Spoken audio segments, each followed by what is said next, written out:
I'll beat you, Kaiba. I put my grandfather's deck on it. Envision something that is more powerful than you. Something has to get you out of bed. And you have to create it. It has to be false. Because you're not it. You're a fat piece of shit. And that's the reality of it. So you have to create a false reality to live in that, just to get to work on yourself. That's the reality. Alright, so today we're going to get into creating a new version of yourself. So the video clips you just watched, I took both David Goggins and I also took a clip out of Yu-Gi-Oh! Just to show you just how simple it really is. One is veiled through the lens of anime, and I really like anime because it likes to take symbolic spiritual topics and put it into something that's entertaining to watch. This is also why I'm making my manga right now, because the way that I like to convey spiritual topics is usually through imagery. So you can see in the Yu-Gi-Oh! Anime, in the very first time that Yugi transforms during his duel with Kaiba, he's able to turn into a more confident version of himself. And that more confident version of himself is a past incarnation called Pharaoh Atem, which is also a tomb from Egyptian mythology.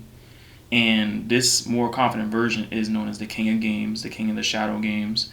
And he pretty much takes over whenever Yugi is in a duel, especially a serious one. And he never loses. I think he only loses maybe like one time in like the whole series. And that was because I think someone cheated or something like that. So where am I going with this for Yugi and also for David Goggins? David Goggins explains it in a more direct way, where he's saying you want to imagine someone that you aren't even currently yet, but you can see this version of yourself in your mind and you can pull it here as long as you keep focusing on it. Many different spiritual teachers have talked about this through time, and I want to say that the reason why is because there's a central theme here. So you want to see that pretty much that part of you, that whoever you want to be or whoever you intend to be, things that you want to become, exists based upon what you focus on. So who you are today is a culmination of what your thoughts, your energy, your emotions, and your feelings have focused on. And in previous videos on this channel, I've taken different books, like Joe Dispenza's book, The Breaking the Habit of Being Yourself, David Hawkins' book of Letting Go. Those two books talk about essentially your attachment to your feelings or to your past is anchored in your feelings, and those engineer your thoughts, and that engineers your reality, because you're keeping a cycle of subconscious thoughts and programs. So the different versions of you, that version of you that might not be going through certain things, might not have certain ideas, or might just be better than who you are currently, that exists because what we're looking at isn't actually real. And you see this when they tell you that the world is an illusion. They say it in Gnosticism, they say it in Hinduism, the world's an illusion, it's a matrix. And they even tell you now in modern science, where you have Neil deGrasse Tyson talking about how the world is a simulation, but we're also saying that the world is also random. So which one is it? Is it a created simulation or is it random? You can't have either or. So now we're looking at a quantum reality where it's either created in a simulation, kind of like Grand Theft Auto, kind of like a video game, or it's just completely random. And whichever it is actually really depends on what you choose to focus on, because you can prove it either way. And this is why there's a constant, never-ending debate over whether the world is created or whether the world is just a random series of events. And you can also say the same thing with people who can argue the world being spherical, or where they can argue it being a flat plane. There's endless ways to prove it either way, because there's endless evidence depending on what you focus on. So clearly what you focus on creates a certain reality. We can all come to that basic foundation.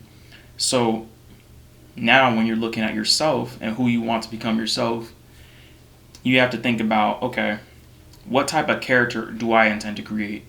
And you can see this a lot, especially with how we were as children, where you just kind of act a certain way.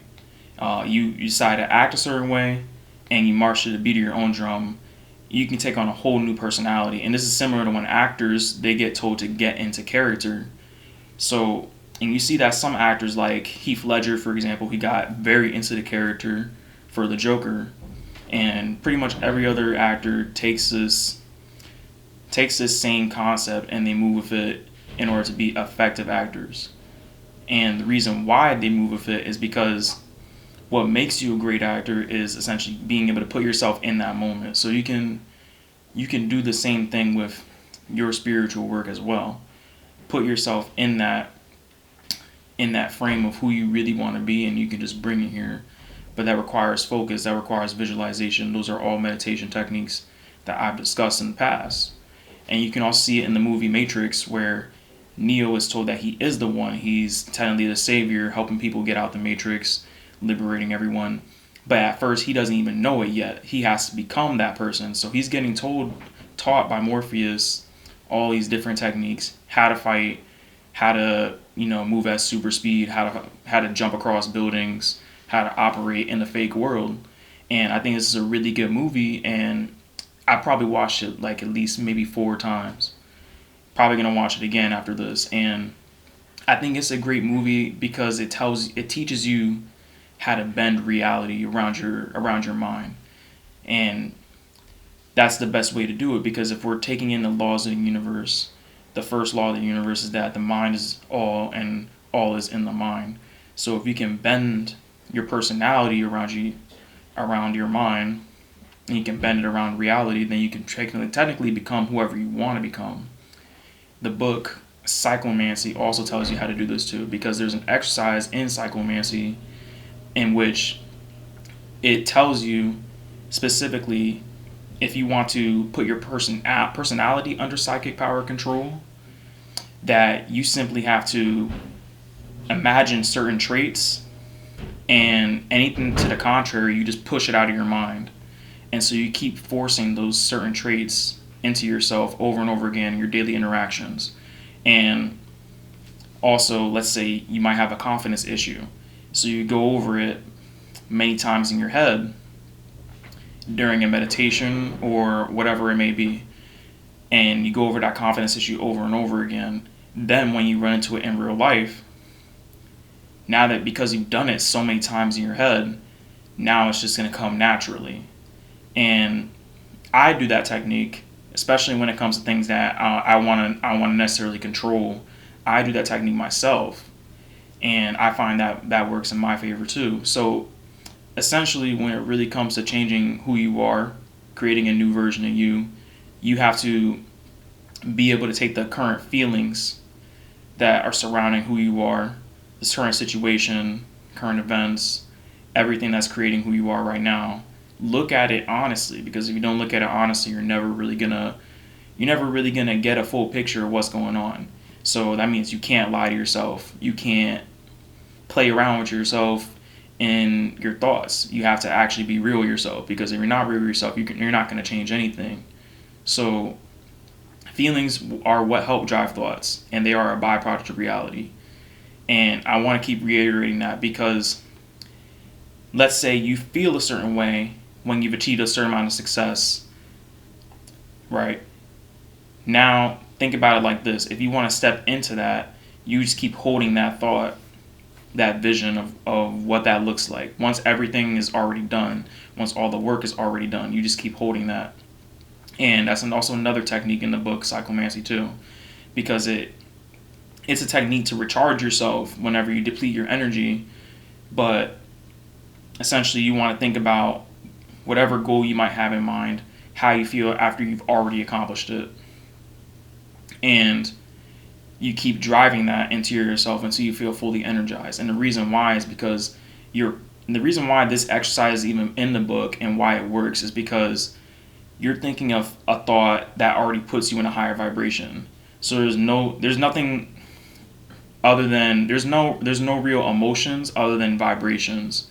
So you're either in a low vibration state or you're in a high vibration state. And that just moves off of frequency. So low vibrational thoughts, low vibrational feelings, and low vibrational visions are going to keep you in a low vibrational environment. But the minute that you change that around and you move against your conditioning, which is most people's conditioning is to go left into the negative, and this is why people say, oh, well, negative things are easier to manifest. It's because you live in an environment, the current day, modern day reality, especially in America, where everything that you see in media is 99% negative on purpose because they don't want you controlling your reality. So when you flip the script, now it seems like it's harder because it's new. And when something is new, something is challenging, something requires work, requires you to go against what's comfortable, now all of a sudden it seems like it's harder because it's different. And what do people do when something gets hard? They quit, or they say it doesn't work, or they say that it's bullshit and that it's just too challenging, or it's a hoax, or whatever the case may be, instead of keeping at it. So you're not using logic to navigate through this reality, through creating a new you, because that new you exists beyond what the current you can think of. You're supposed to create it imaginatively. And the imaginative mind isn't like your logic mind. You can imagine a lion with the body of an ant. That's not logical, but you can imagine it, and it perfectly makes sense in your mind because your mind doesn't tell the difference between whether it's real or whether it's not real. Same way that you watch movies and then it gets into your subconscious mind when you go to sleep, and then you might have dreams about the movie. Your mind can't tell the difference whether what you just watched is real. Only your conscious mind can, which is your thinking mind. But what goes in deep into your subconscious doesn't know the difference. So let's say you're taking an image of yourself that is way better than who you are right now, or is successful in whatever you want to be right now, and you're using that over and over again, holding it in your mind as much as you can, and then letting it go at some point because you don't want to hold it too long, but letting it go so you can let things naturally flow. But you hold it in your mind and then you let it go at some point, and then you bring it back again. The more you start doing that, the more you're going to start to realize the ripple effects, because you only have to do it a certain amount of times before it gets embedded in your subconscious. And so the cool part about this is that you can literally be anything. And we have to think about the way that we are in life is literally just like a video game. And this is why I made that Life is a Game video with Android 17. Because if you think of this as a game, then you also start to get game results instead of thinking about it as this is all just a bunch of random things happening and I'm just on the shit end of the stick.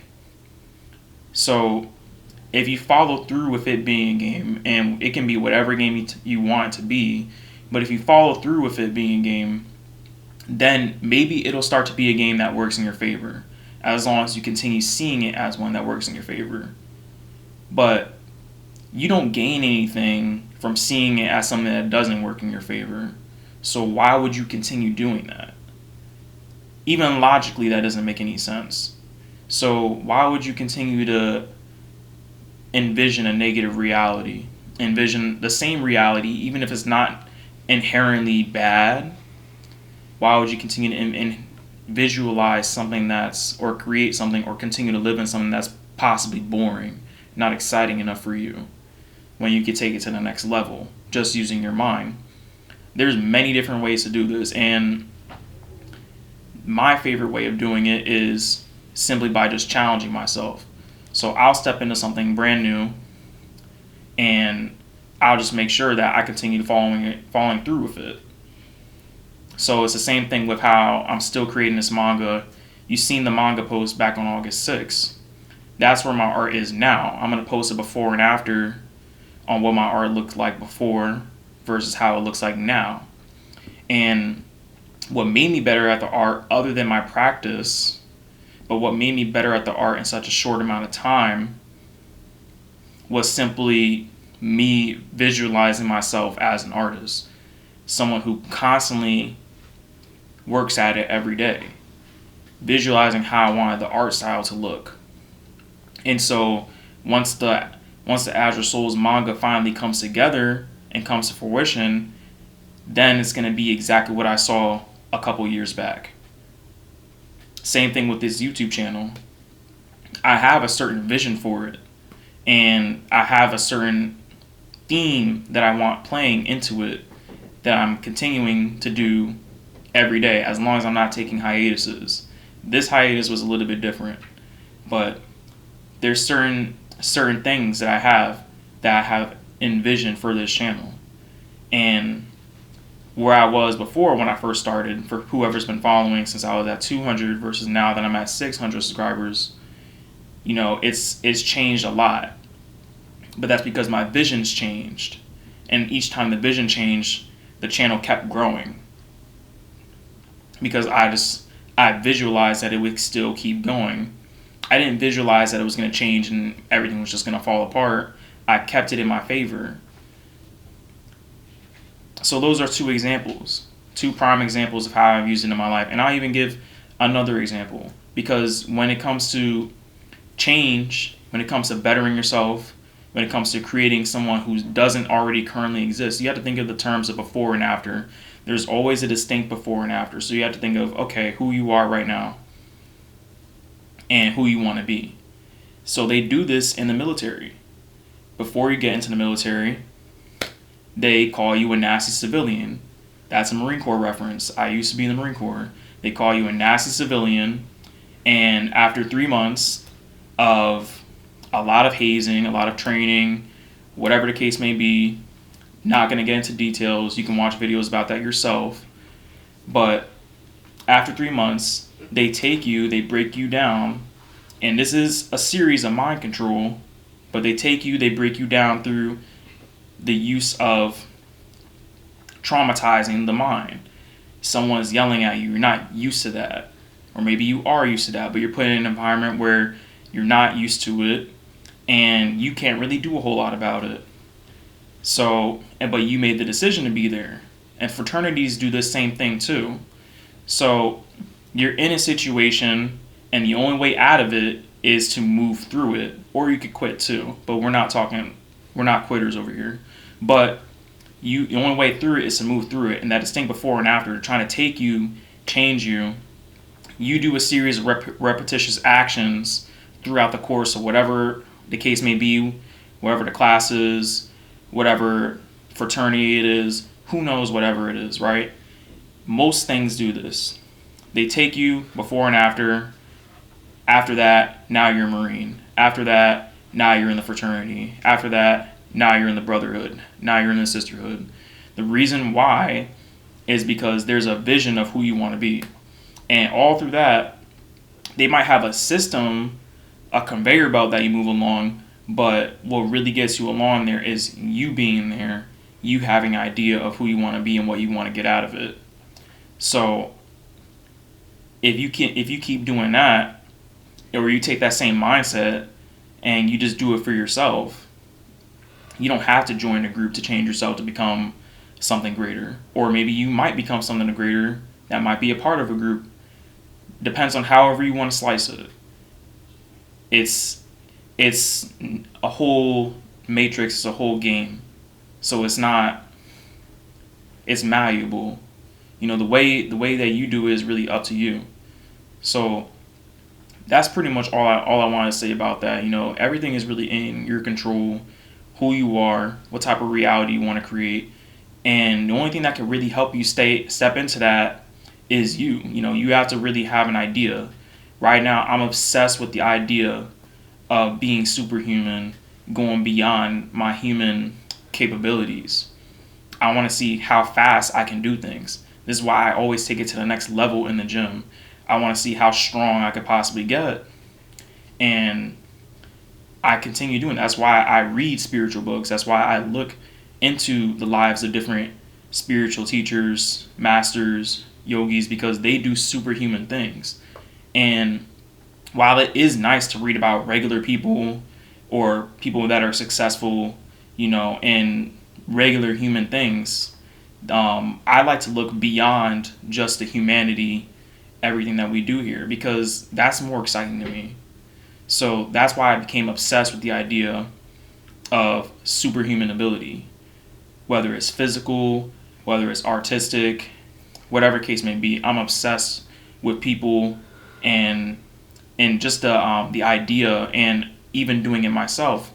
I'm obsessed with taking it to the next level and seeing which ways that I can do it too. So I'm gonna link pretty much every book that I feel like could really help you with this. So go take a look at that. It's all gonna be in the description for you to check out. Take those books, find what's in them, use it for yourself to go to the next level. That's really it for today. Wish you all luck in your journey. Peace.